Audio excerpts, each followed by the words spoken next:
Comience su día con el devocional gratuito En Contacto. Suscríbase hoy mismo.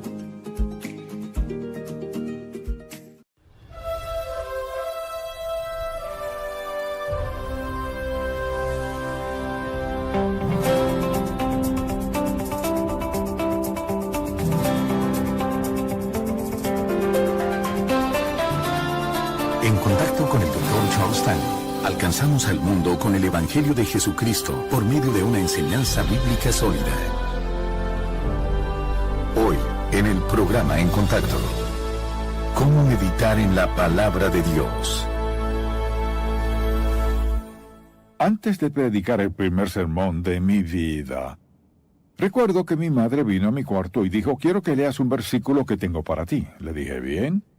Entonces me mostró este pasaje en Josué: nunca se apartará de tu boca este libro de la ley, sino que de día y de noche meditarás en él, para que guardes y hagas conforme a todo lo que en él está escrito, porque entonces harás prosperar tu camino y todo te saldrá bien.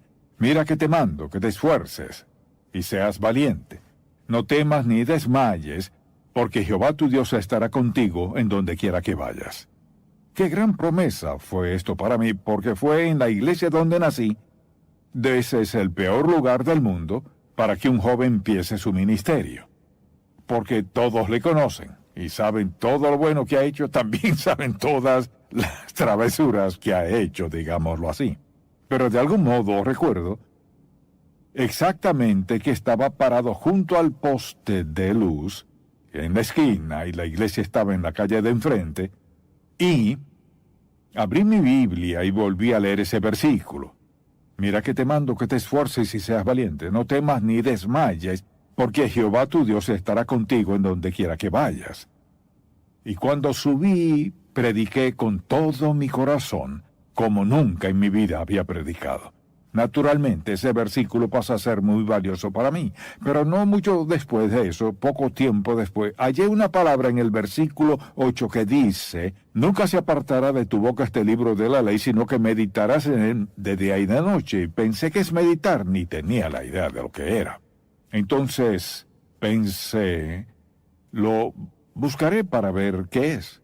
Bien, a lo largo de un periodo de tiempo comencé a entender lo que era meditar en la palabra de Dios, y sinceramente puedo decir que es lo que más prefiero hacer.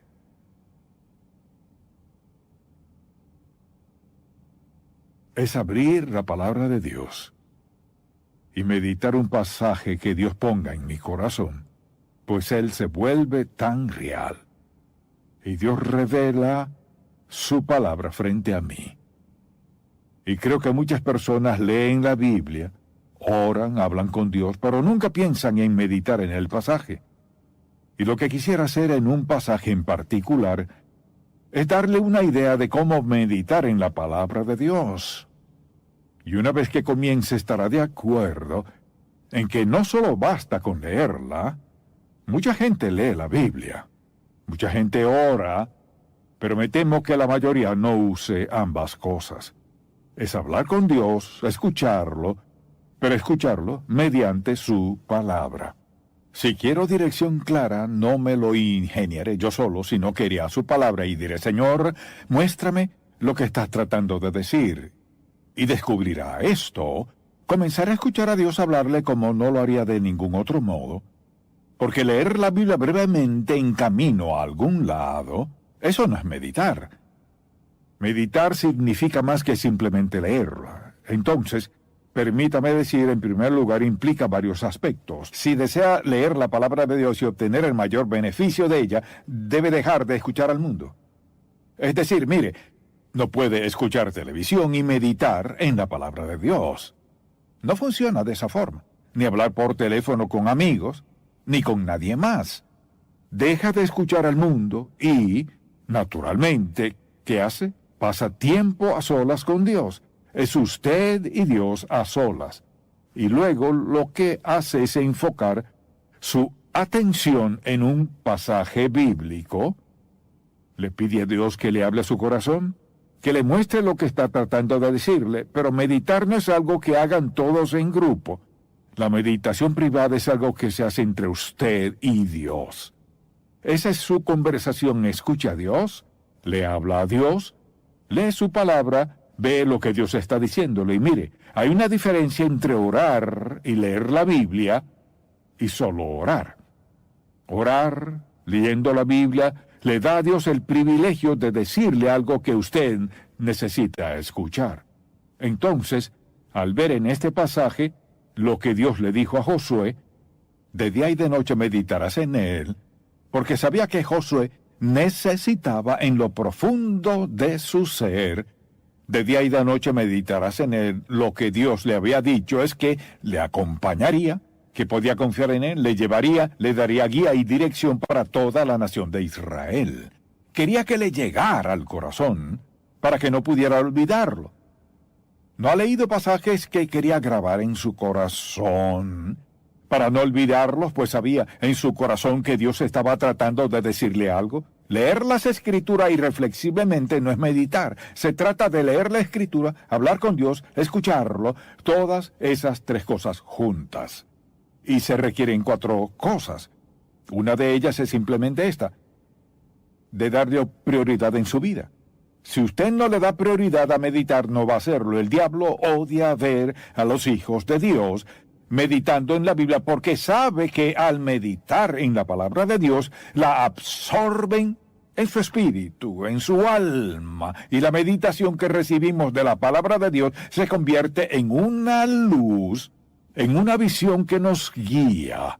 Al meditar, a menudo Dios nos da una advertencia, por ejemplo, de algo que sucederá ese mismo día o de algo que vendrá a nuestra vida. A veces es una palabra de aliento o de advertencia, o a veces es solo una bendición, escuchar a Dios decir lo que está diciendo en ese pasaje en particular. Así que debe ser prioridad.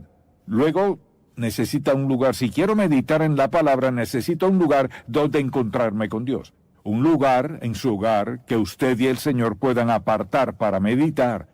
No tiene que ser un lugar amplio, solo usted y Dios. No puede decir, bueno, ya la familia y yo, ese es un estudio bíblico. No estamos hablando de un estudio bíblico, se trata de una relación personal y estrecha que tiene con Dios. Y le aseguro, si no hay meditación, no habrá ninguna relación personal estrecha en la cual usted y el Padre sean amigos a un nivel que no es normal y natural que alguien diga, bueno, voy a leer la Biblia y a orar, creo que lo haré. No.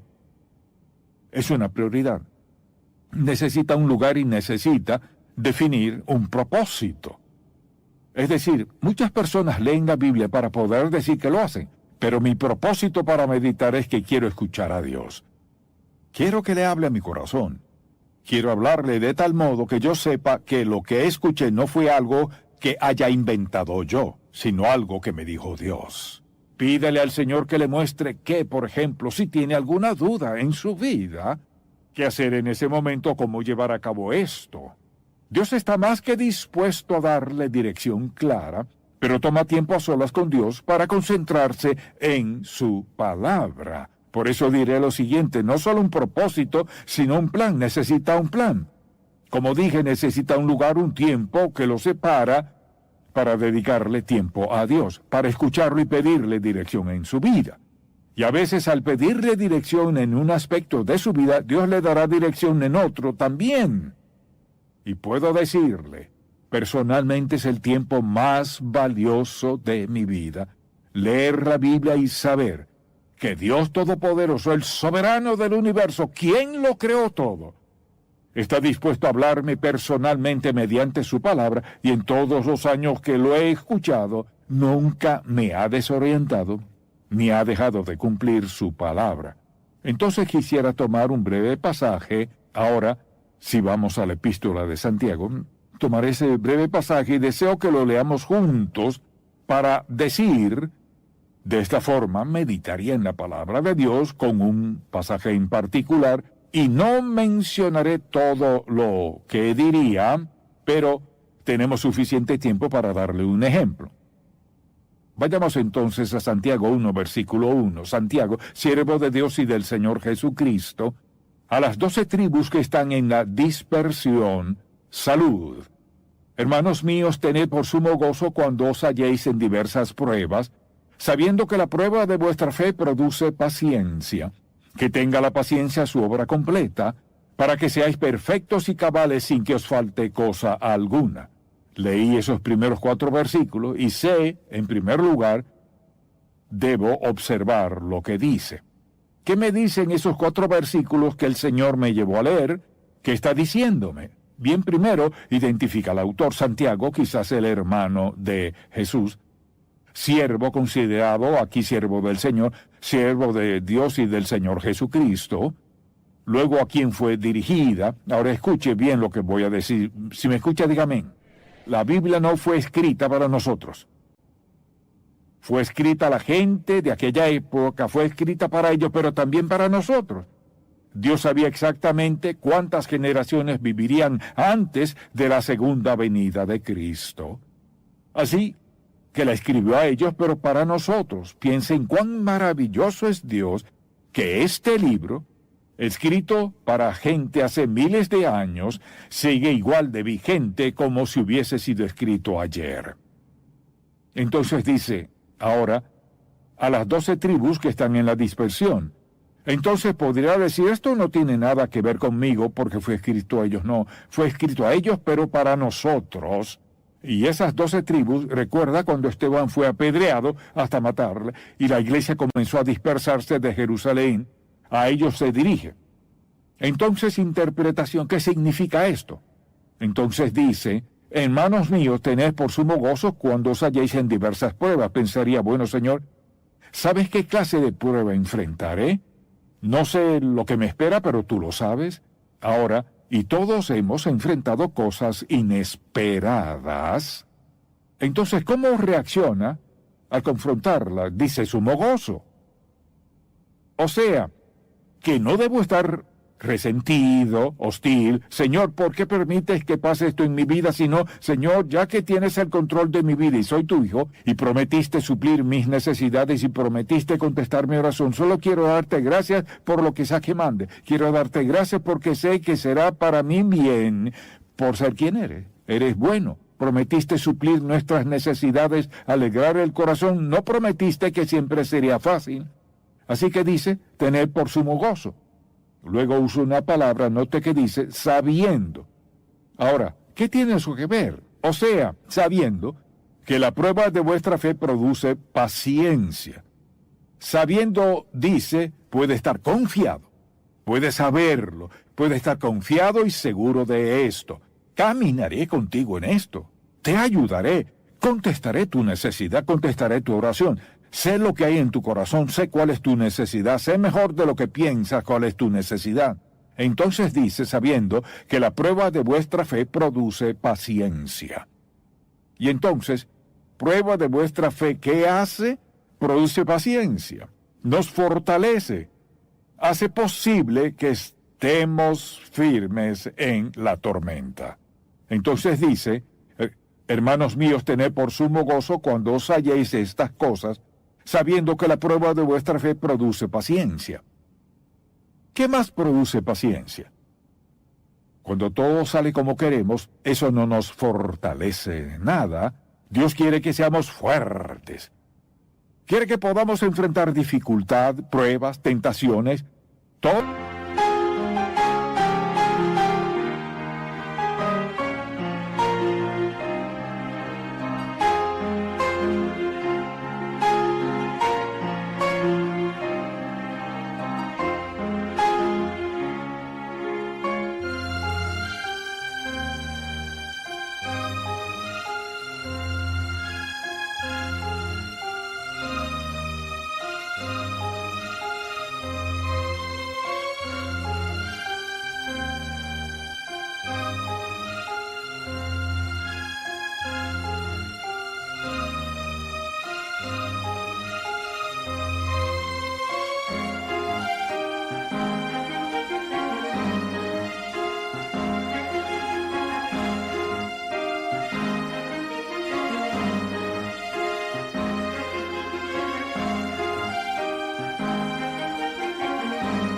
Todo lo que confrontemos quiere que podamos hacerlo siendo fuertes en el proceso y no débiles, sin ceder, sin rendirnos, sin darnos por vencidos. y sin alejarnos de la voluntad de Dios, porque dice que podemos esperarlo. Tened por sumo gozo, no si vienen, sino cuando vengan, cuando os halléis en diversas pruebas, usted puede saber en su corazón que tiene la promesa de la presencia de Dios. Que sin importar lo que pasemos, tenemos esta promesa. Dios está con nosotros. Él dice, sabiendo que la prueba de vuestra fe, Dios tiene un fin en mente. No es un mero incidente. La prueba de vuestra fe produce, dice, paciencia. Ahora, la prueba aquí no es una prueba para derrotarnos. Porque la palabra que usa aquí, por ejemplo, al leer y meditar, no necesariamente sabría todos los significados de las palabras a no ser que decida investigarlos. Pero esta prueba significa probar para aprobar. No probar para ver si, porque Dios ya sabe cómo reaccionaremos a cada circunstancia sin excepción. Dice que al venir estas pruebas, Dios las permite ¿para qué? Fortalecernos, alentarnos, ayudarnos a perseverar, nunca para derrotarnos. Dios nunca mandaría una prueba para derrotarnos, sino siempre para permitirnos crecer en nuestra vida espiritual. Y fíjese que dice, la prueba de vuestra fe produce paciencia, es decir, esa es una meta principal. Aquí cuando dice más tenga, se refiere a darle permiso.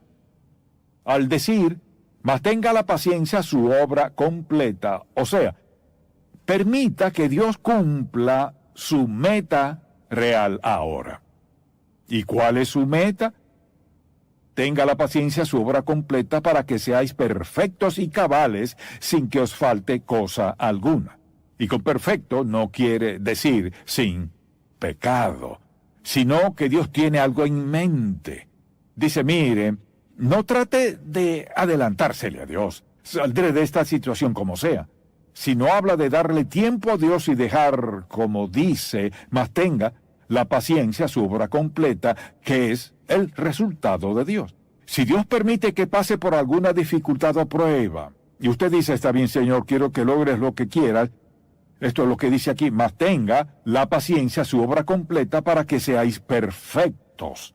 Perfecto no significa sin pecado, sino íntegros, fuertes, maduros, ese es un mejor término, maduros y cabales sin que os falte cosa alguna. O sea, su fe es fuerte, su perseverancia es firme, su sentido de dirección es bueno, su fe se fortalece más y más. Ahora la mayoría de la gente lee esto y dice, oh no, pruebas y dificultades, voy a los Salmos a leer algo agradable. Para allá voy. Pero sabe, hacer eso es así. Es como llegar a un alto en una intersección y decir, no me gusta parar, me gusta seguir. Así que sigue de largo, lo más probable es que tenga un problema. Entonces no es solo leer la Biblia, es hacer lo que estamos haciendo, estamos enfocándonos y meditando en ella, y significa que la leeré más de una vez. De hecho, casi leo 2 o 3 veces antes de tratar de entender algo. ¿Y qué dice el Señor? Eso es observación, lo que acabamos de hacer es interpretación. Dice esto. Y el tercer paso, aplicación. Y si no hay aplicación, estoy perdiendo el tiempo.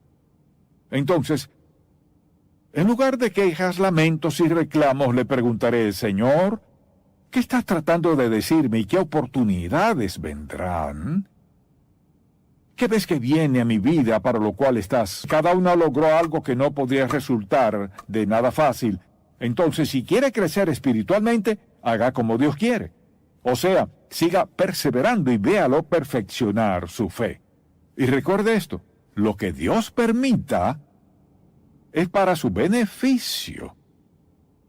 Es para su beneficio. Ahora, quizás sea una prueba muy difícil, pero recuerde que todo lo que Dios permite que le pase a uno de sus hijos, quizás sea algo que alguna persona le haga, una situación completamente fuera de sus manos, pero Dios la permite en su vida. ¿Por qué? Porque le ama. Y ese amor incluye pruebas, decepciones, penurias y toda clase de cosas que nos gusta evitar. Si quiere crecer y ser consagrado a Dios, no puede evitarlas. Bien, Puede solamente leer la Biblia y seguir adelante, o puede meditar. Puede escoger el pasaje, puede ir, por ejemplo, a Primera de Juan, todo el pasaje al principio aquí, que habla del pecado. Puede ir a Primera de Pedro, que habla de sufrimiento, ir a Santiago, ir a Juan, puede ir a los Salmos, puede ir a cualquier parte. Pero si utiliza el mismo modelo, cada vez con el mismo patrón, pasará esto. Leer la Biblia tendrá un encanto maravilloso. Porque quiero que piense en esto. ¿Puede decirme algo más gratificante, más enriquecedor, que abrir la palabra de Dios y que Dios le hable claramente respecto a algo que enfrenta en la vida? ¿Sabe que ha escuchado? No a un amigo, sino al soberano del universo, quien controla todo y había escrito eso antes de que usted existiese. Pero Dios nos tenía en mente. Así de admirable es nuestro Dios. Si usted no es salvo, no tiene este privilegio. Está solo en el mundo. Pero si acepta a Cristo como su Salvador personal y lo recibe en su vida, vendrá a su vida el Espíritu Santo, quien le ayudará a interpretar bien la palabra de Dios para darle guía y dirección y facultarle, equiparle y fortalecerle para la tarea. Así su vida cambiará y de inmediato tendrá una relación con el Dios Santo, quien le guiará hasta el último momento de su vida. La pregunta es, ¿quiere usted que Dios haga lo mejor en su vida? ¿Lo que debemos permitir o no suceda? ¿Quiere crecer y ser la persona que Dios quiere que sea? Esa palabra es la clave. No solo léala, no solo ore, sino lea la Biblia, medite en ella, cualquier pasaje al que Dios le lleve, lea y mire y pondere en su corazón y vea a Dios actuar. Dios actúa en el corazón de quien medita en su palabra. Padre, cuán agradecido estamos que haces que sea tan sencillo, que si tan solo escuchamos atentamente, escuchas nuestras oraciones, nuestras preguntas,